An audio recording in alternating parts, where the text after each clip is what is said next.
आज़ादी हमें उपहार में नहीं मिली है, इसके लिए एक लंबी यात्रा करनी पड़ी है, आज़ादी की यात्रा। इस यात्रा में हजारों लाखों लोगों ने अपनी जान की कुर्बानी दी। 1919 जलियांवाला बाग। आज हमारी बैसाखी का दिन है, लेकिन पूरा पंजाब बैसाखी नहीं मनाएगा। हम सब बैसाखी नहीं मनाएंगे।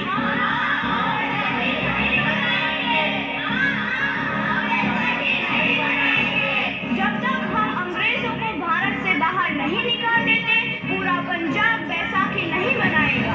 अच्छा, तो तुम सब हमारा विरोध करता है, भाग जाओ यहाँ से, इसका अंजाम बहुत ही बुरा होगा। हम नहीं जाएंगे, तुम लोग जाओगे। हमें नहीं, तुमको भारत से भागना होगा। Soldiers fire!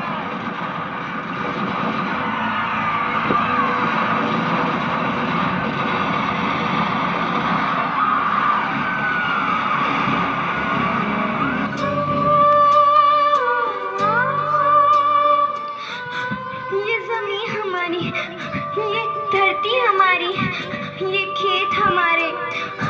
अभी थोड़ी देर पहले हमारी ये फसलें लहरा रही थी, पर इन अंग्रेजों ने हमारी फसलें बर्बाद कर दी।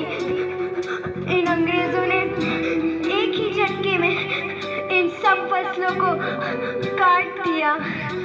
अंग्रेजों, तुम्हारे इस अत्याचार से हम डरेंगे नहीं।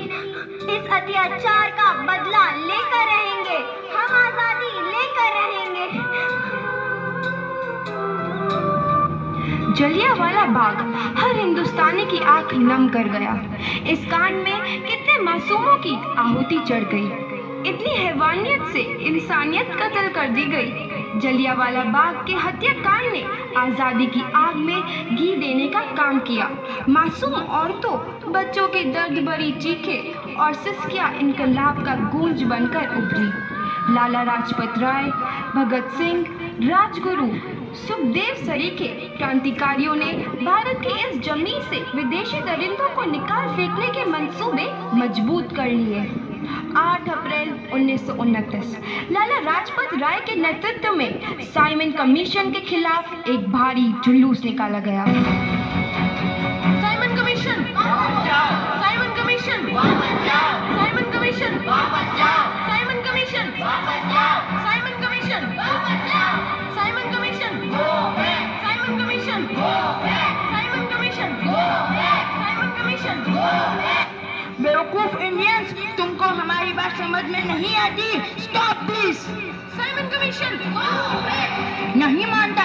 आई से स्टॉप दिस! लाला जी, आप आगे बढ़ो, हम आपके साथ हैं। लाला जी, संघर्ष करो, हम आपके साथ हैं।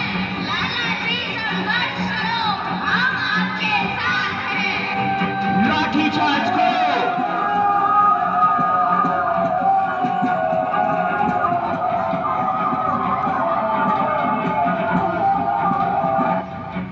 लाला जी को तो बहुत गहरी चोट लगी है, उनका सर फट गया है।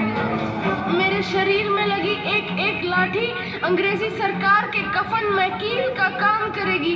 ये आजादी की लड़ाई रुकनी नहीं चाहिए। ये जिम्मेदारी मैं तुम सबको सौंप कर जा रहा हूँ। लाला लाजपत राय की दर्दनाक मौत के बाद भगत सिंह, सुखदेव, राजगुरु वतन के इन मतवालों के खून में ऐसा उबाल आया जिसका सामना करना अंग्रेजी सरकार के लिए मुश्किल हो गया।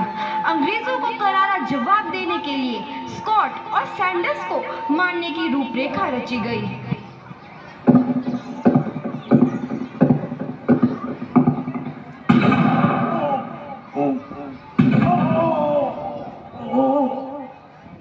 सैंडर्स मारा गया।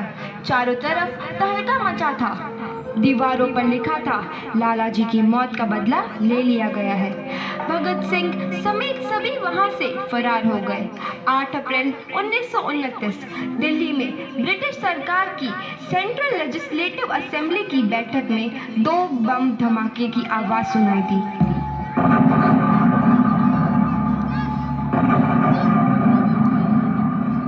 धमाकों ने अंग्रेजी हुकूमत को हिलाकर रख दिया।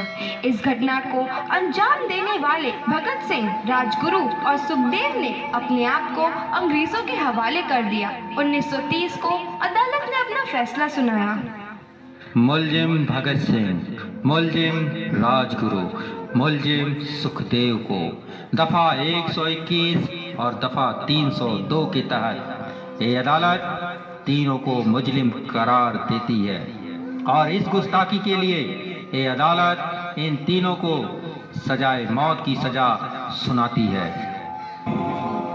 सरफरोशी की तमन्ना अब हमारे दिल में है, देखना है जोर कितना बाजुए कातिल में है। भगत सिंह और किशन सिंह ਤੁਹਾਡੇ ਮੁਲਾਕਾਤ ਕੀ ਆਏ ਨੇ?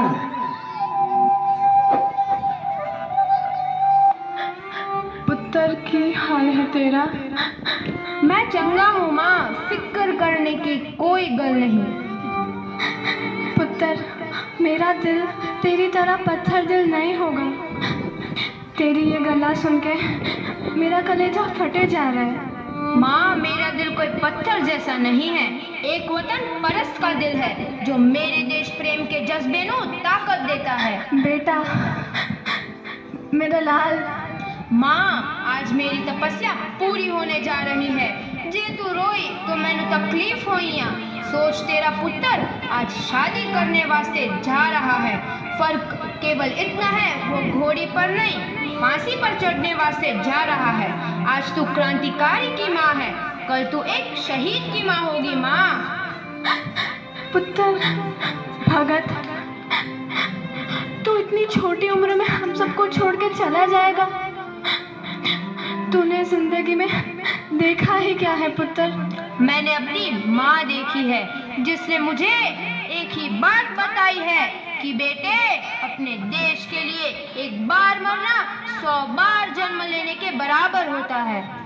अच्छा माँ, अब आशीर्वाद दे, आखिरी बार विदाई लेने का समय आ गया है। भगत, मेरे लाल।